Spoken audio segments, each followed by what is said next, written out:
Hey guys, so today I want to go ahead and swap out my ball joints on my 2021 JLUR. I was one of the unlucky ones that had that clicking noise direct from the factory.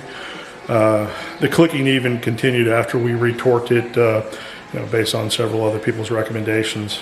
So I've already done the driver's side and that went pretty well. Swapping them out with the Dynatrac heavy duty rebuildable ball joints. So hopefully I only have to do this one time. As you can see, I've got the wheel and tire already off, and I'm going to record the left-hand side, the passenger side, primarily because there's a little bit of a difference between the two. The driver's side is a little bit easier or less complicated. Passenger side, you have to remove the front axle disconnect. So there's a skid plate that you have to remove, the front axle disconnect, and the wire harness. And then once you have that done, then you can remove the rest of the assembly and press out the upper and lower ball joints. So here's an up-close view of the front axle disconnect. So you have a skid plate here that has to be removed. These are 10mm bolts. You have a little bit of a wiring harness here that has to be removed, and you just insert a flathead screwdriver into this little gray tab here, and this whole thing just kind of pops out. So I have to wiggle it. There we go.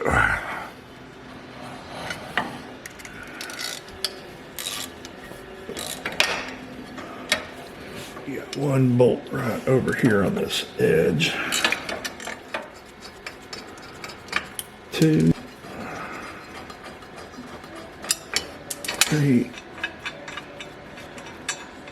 All right.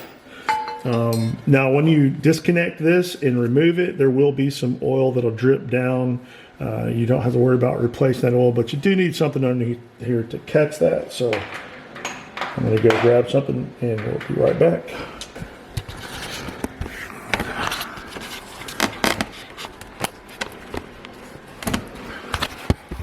All right, so I just got a shoebox, little paper towels.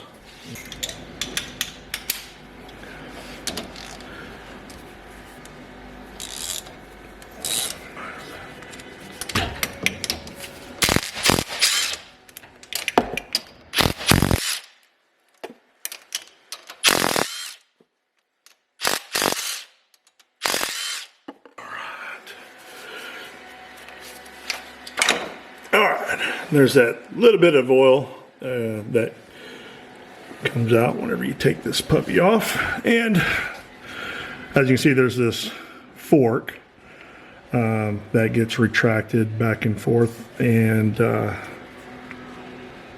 just set this aside over here.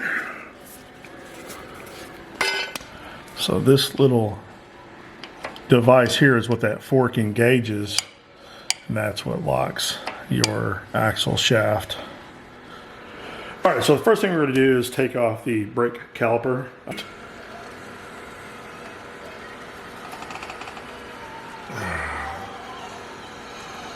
You have two bolts that hold that brake caliper on, which are here and here, and they are a 21mm bolt. And so you'll need a breaker bar. These things are on here pretty good. I believe they are on at 148 foot-pounds of torque.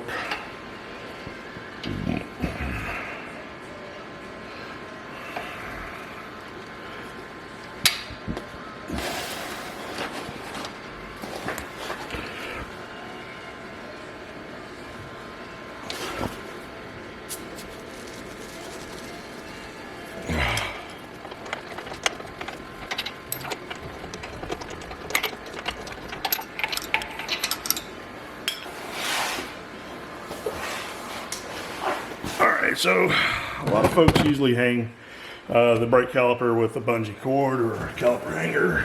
Two things I don't have right now. So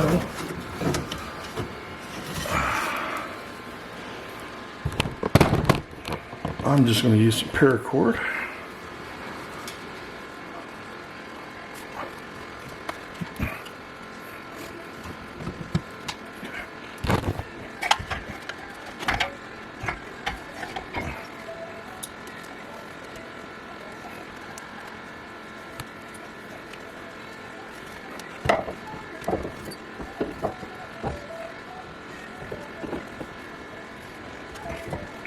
All right, so next we're going to take a T30 Torx head and remove the wheel hub bolt.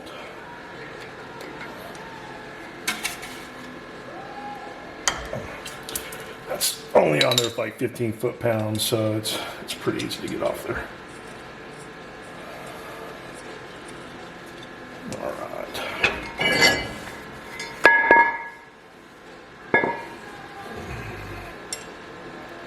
What I like to do is go ahead and just put those bolts back, just because that way they don't get lost.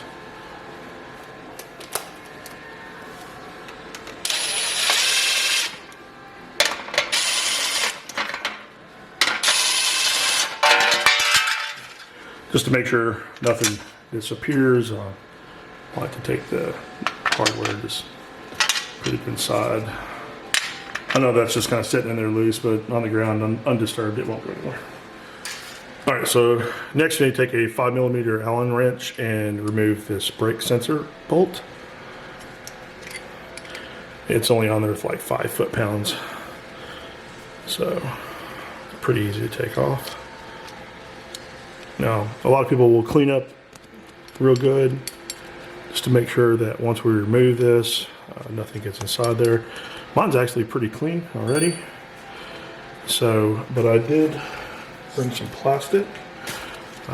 We'll pull this off and wrap it in plastic so that it doesn't get dirty.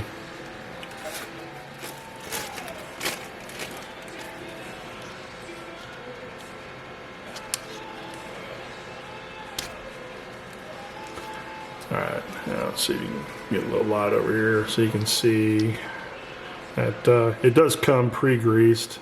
So I'm going to do my best just to wrap this loosely in plastic to help protect it, make sure nothing, no foreign objects get on there. So just use some plastic and a little blue painter's tape to secure the plastic in place.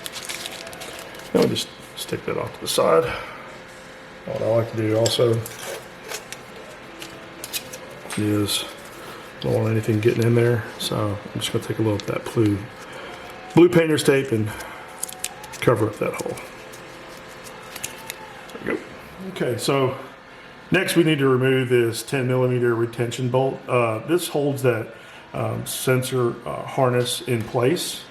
I don't want this being attached when I'm banging on the inner C or the knuckle, trying to get it removed from the ball joint. So I believe this is a 10mm.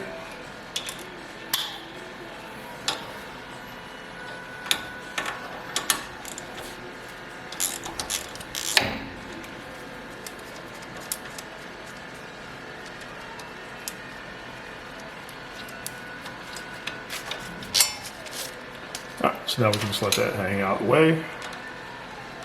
Nut back in there. All right, so next we're going to take off the drag link and the tie rod. These have the ability to put on a 10mm socket to hold this in place while you use the 21mm wrench to take the nut off.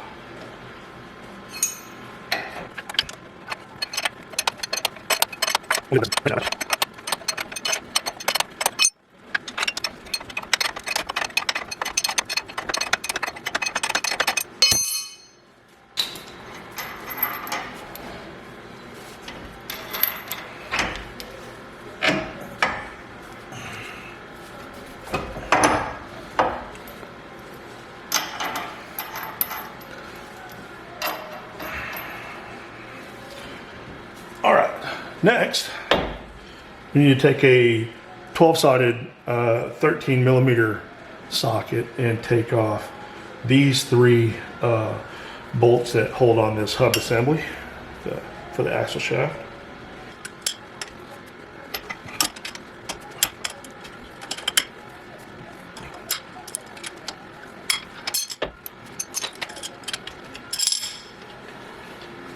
And I got one more bolt here on the bottom side.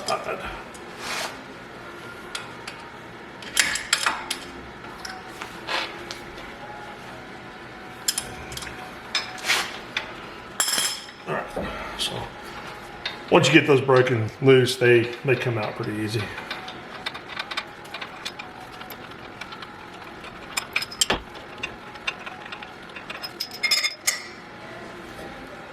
Okay, all right. So, gently start rocking this back and forth.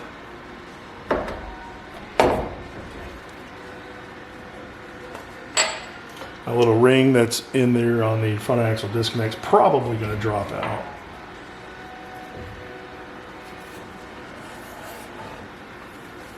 All right, and the axle shaft is out. All right, now the fun begins. So this knuckle is held onto the ball joints using this castle nut and these cotter pins here. I've got them on the top and on the bottom. We've got to remove the cotter pins, loosen the castle nuts, leaving either one of them attached, and then pound on this. The other one took about 5 minutes with a 3-pound dead blow hammer in order to get this broken loose from get the knuckle broken loose from the ball joints themselves. So.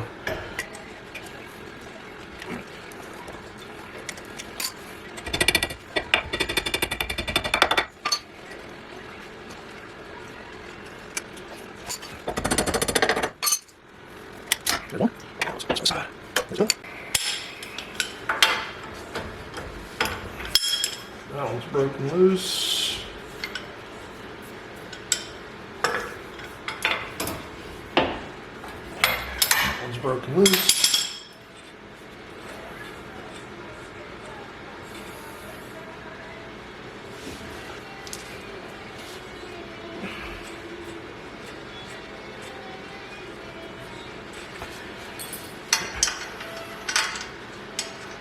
All right. No. Good.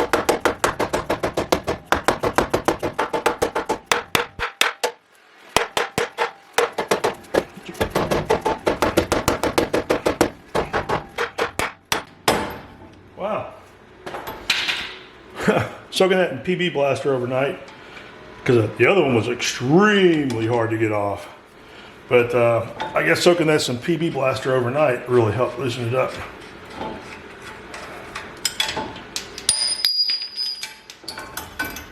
Okay, this little adapter, which goes into the knuckle, if you can see this little ridge, so there's that little flat spot right there.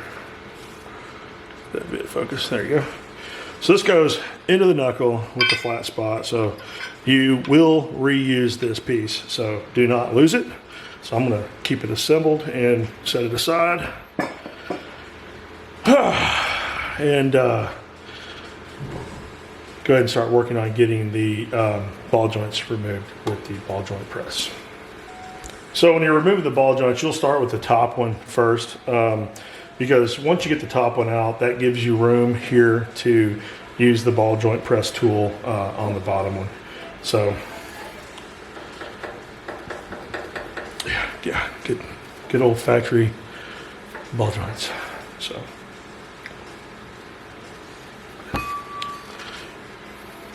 also, let's see if I can get this to focus here. Try some light. Yeah, here we go. I rented this from O'Reilly's Auto Parts down here in Texas. The first one I rented didn't have this tip piece, which seats inside this here, like so. Right? Gives you a good solid area to press against. So be sure if you go and rent one of these instead of buying one yourself, that it has that little tip on it. Otherwise, you're going to be in a hell of a time trying to get that to work. All right, so use this one on the bottom. It has the little grooves, right? So this this little cylinder will set into the grooves, just like that. don't go this way. Groove side, all right? And then that whole assembly will slide up here like so. That gives the ball joint shaft here the ability to go through this large hole when you're pressing the ball joint in. So what I like to do is get started first. Sit it in there like that. Okay.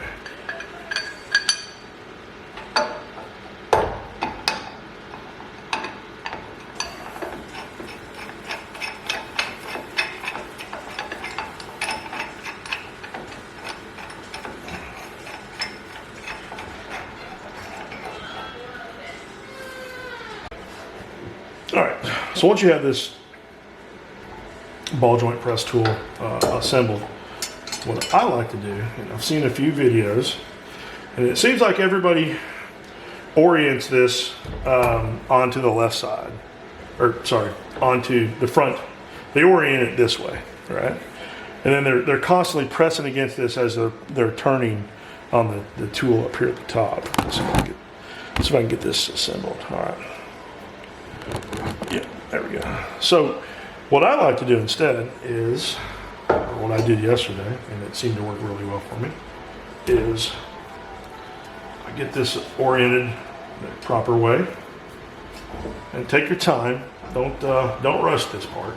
You want this to come out easy, and you want it to come out straight. So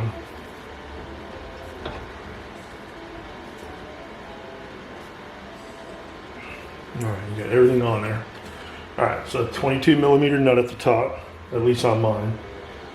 All right, and what I've used is a breaker bar, and then I had to use a cheater, good bar on it.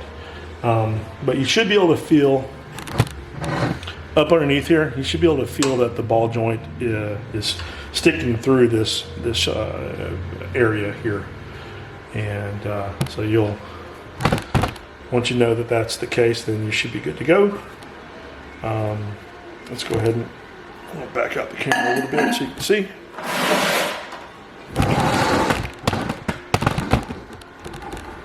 All right. Time to get you more. While you're doing this, just keep paying attention to this area, make sure that's not part this one.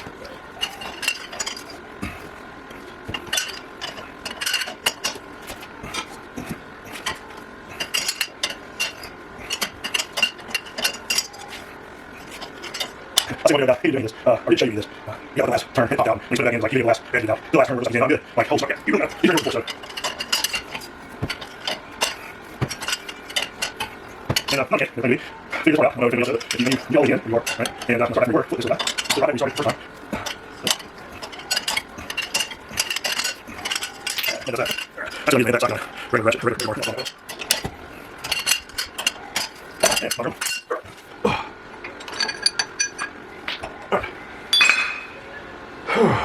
So, the reason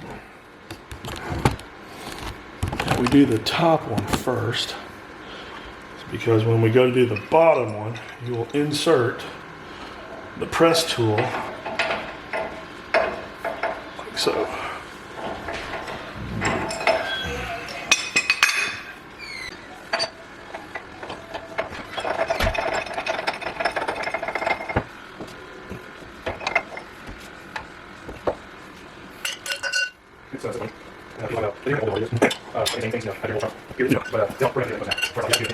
Yeah, we have.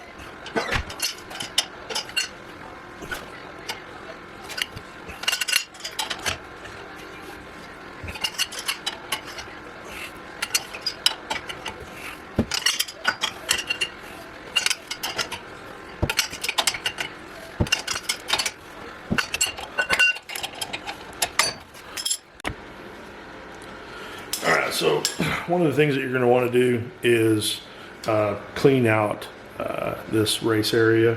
You want to make sure that there's no burrs or anything that may cause problems whenever you're inserting the new ball joint. So I have some 1200 grit sandpaper. Just gonna Yeah, make sure this thing doesn't have any burrs in it.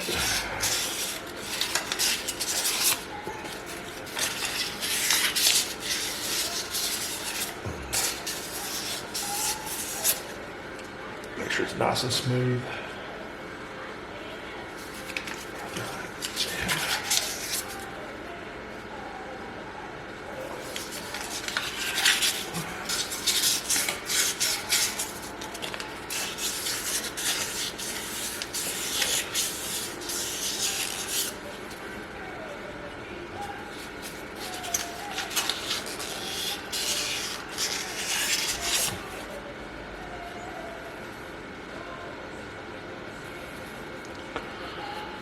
Okay, just time to get the setup to put the new ones in. All right, so Dynatrac sells these ball joint replacement kits. You get 4 ball joints.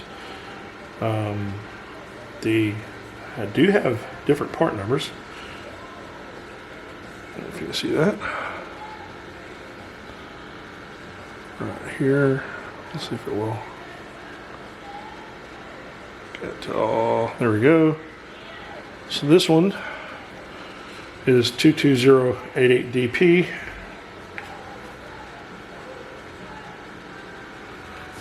This one is 21180DP.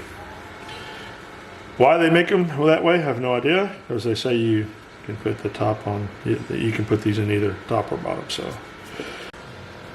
All right, so they do recommend that you insert the ball joints with the grease fitting facing the front of the axle, like so. We do want to add in some good amount of anti-seize.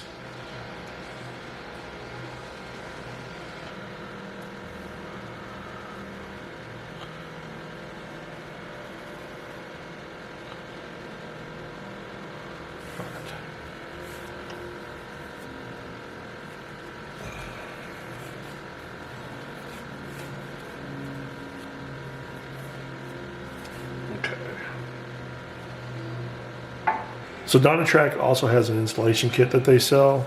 You'll get two of these little bushings. So they match up perfectly to the ball joint itself. And then it gives you a place to put the ball joint installation tool on, so that way you don't damage the ball joint itself during installation. So, all right, so what I like to do is just kind of get this positioned with the Zerk fitting facing forward. Everything seems to line up, and if you kind of position it in there, you'll feel that it's in, that it's solid. You can kind of try to wiggle it back and forth, and you can't. So, and then get the bottom piece here.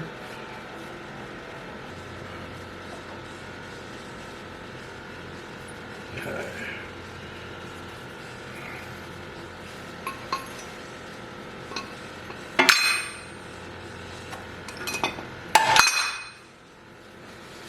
I got that anti-seize shit everywhere.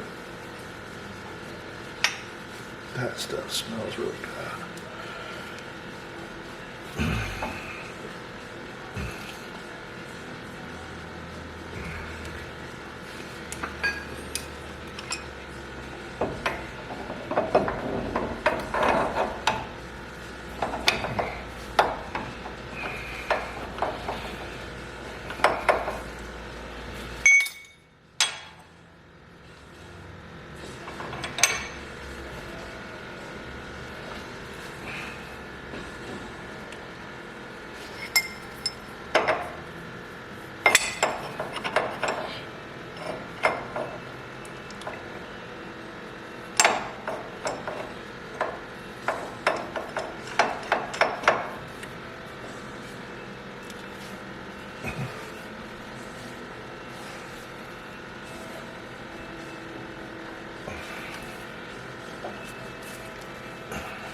Okay, now what you want to do is make sure that this thing is in here nice and square.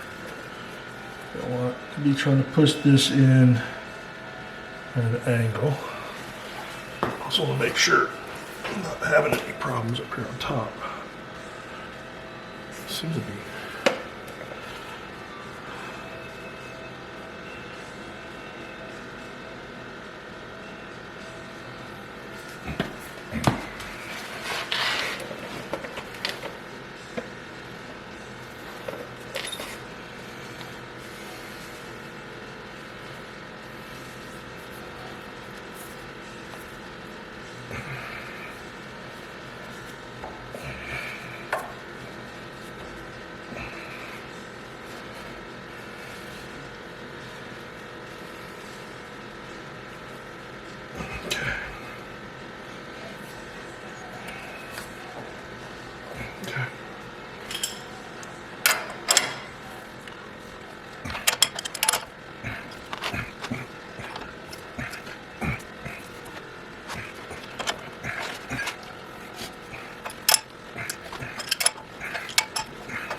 All right, ball joint.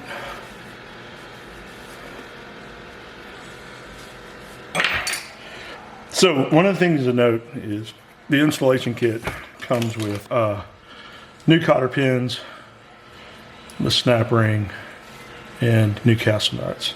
So the snap ring here is only going to go onto the top one on both sides.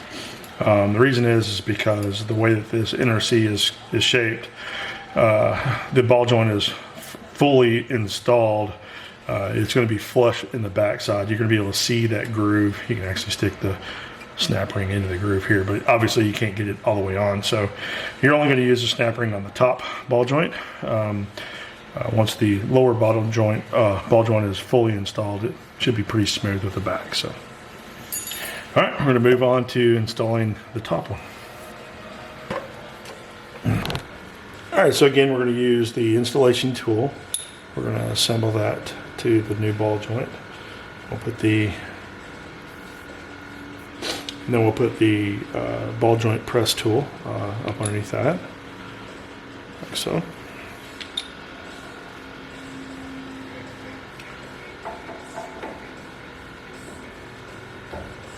Gonna wiggle it around a little bit just to make sure it's in there correctly. You'll feel it when it's in.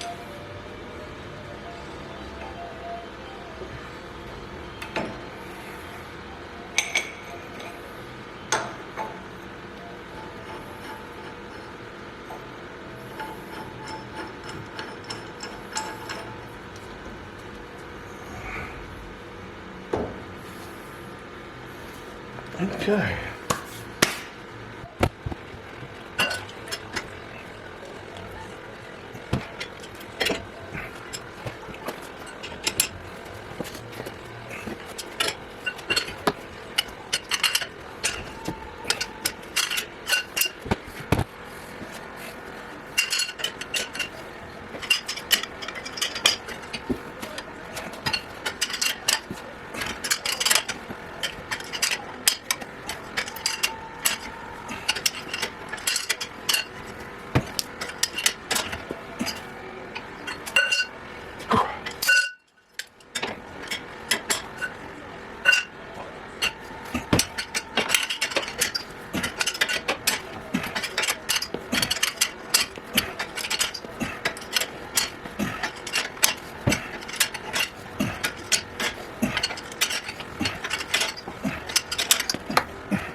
Okay, let's see if this will work.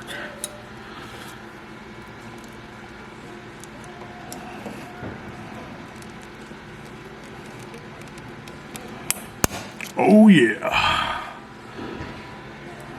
Well, sorry for the piss poor lighting, but proper set of snap ring pliers is a must for this work. So I would definitely recommend these channel locks.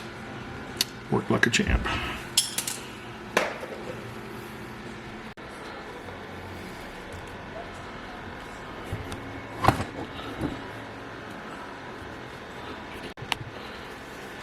Alright, so now that we have both ball joints in place, we're going to go ahead and reinstall the knuckle.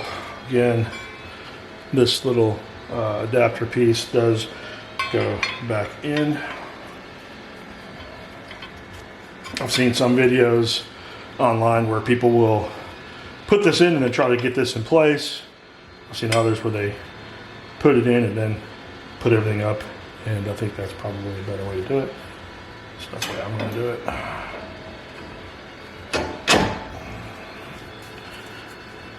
Okay. Now, put the castle nuts on.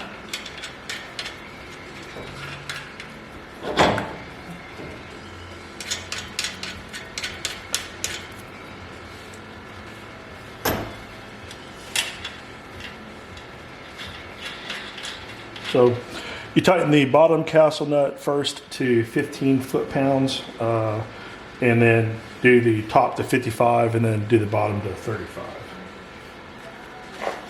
All right, so using a 22 millimeter socket for both the bottom and the top.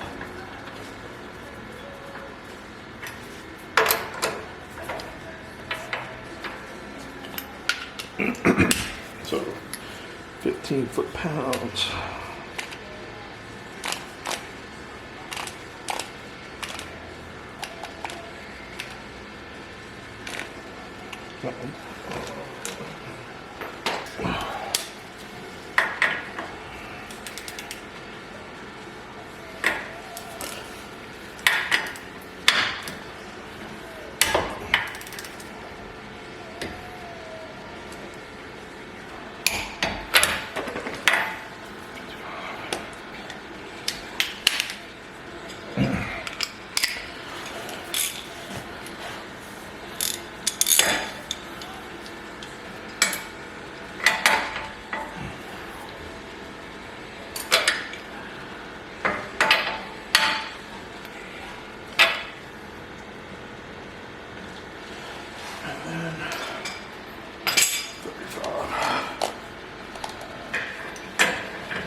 All right, so now we need to reinstall the tie rod and drag link. Do the drag link first.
So let's get the axle shaft installed.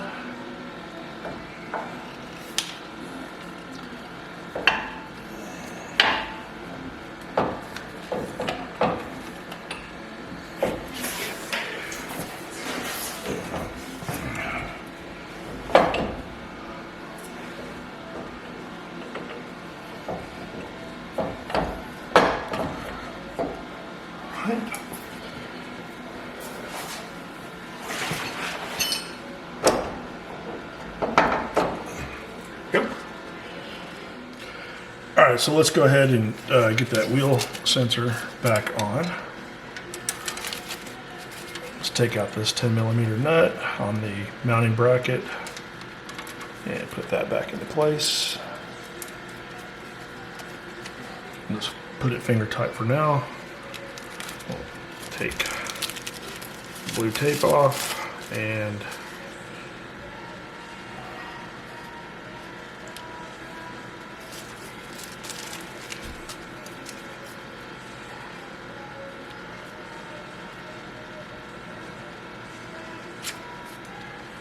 reinsert this back into the hole. All right. And again, you want to put a little bit of a blue thread locker on this just to keep it locked into place. And you torque this down to 15 foot-pounds.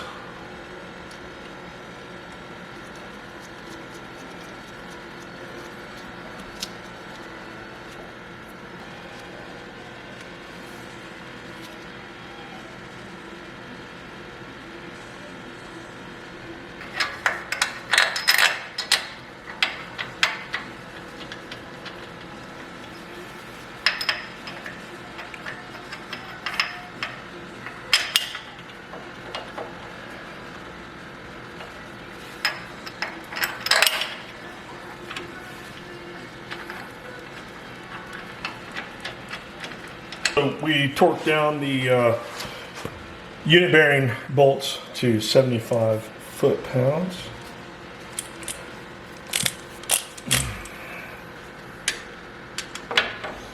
And again, that's a 12-sided 13mm socket.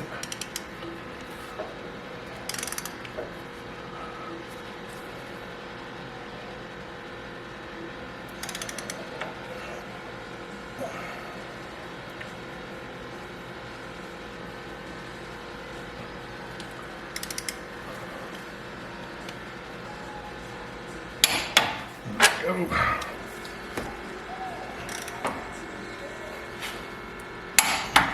Go. All right. All right. So all three of those are in. Let's reinstall the dust shield.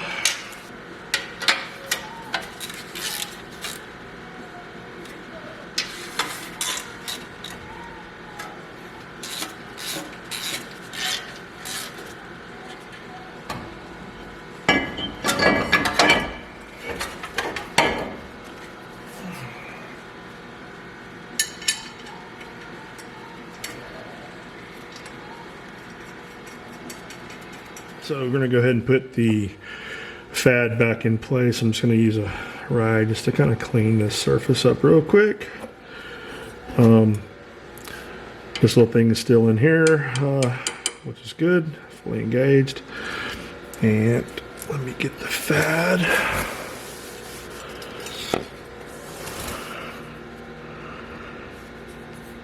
And, oh, I think a little bit early. Gotta make sure to line the, there we go. All right, got her locked in. And against the 13mm bolt.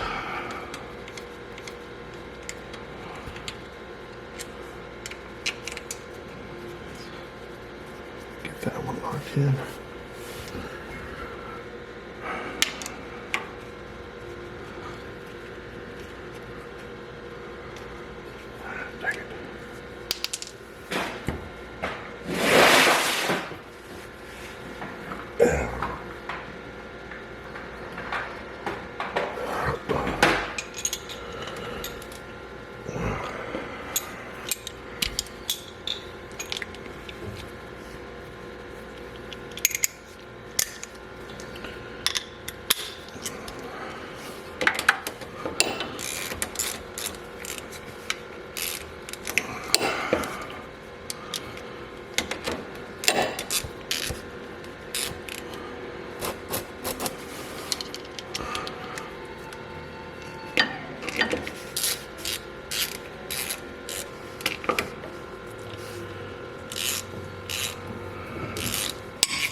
Right.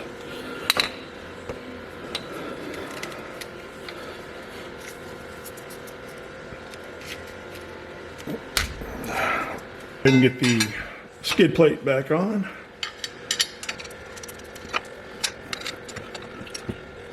Okay.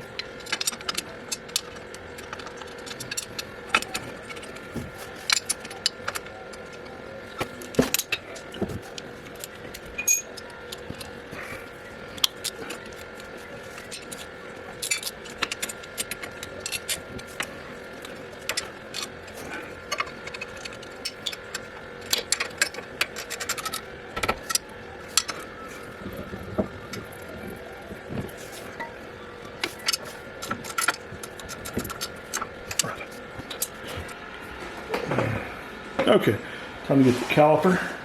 That's one of the reasons why I like using paracord for things. I can easily get this stuff undone.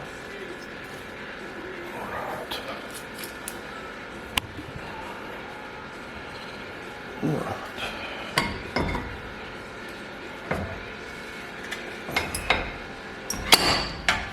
Okay. That's back in place. I can take that knot out. Easy peasy.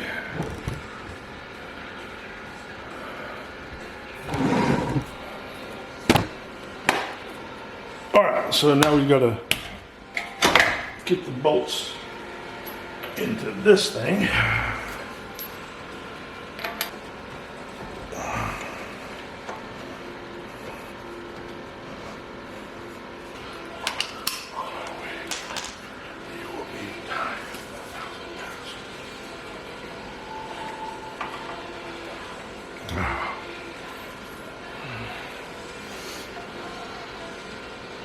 Okay.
I'm going to choke these down to 130 foot-pounds.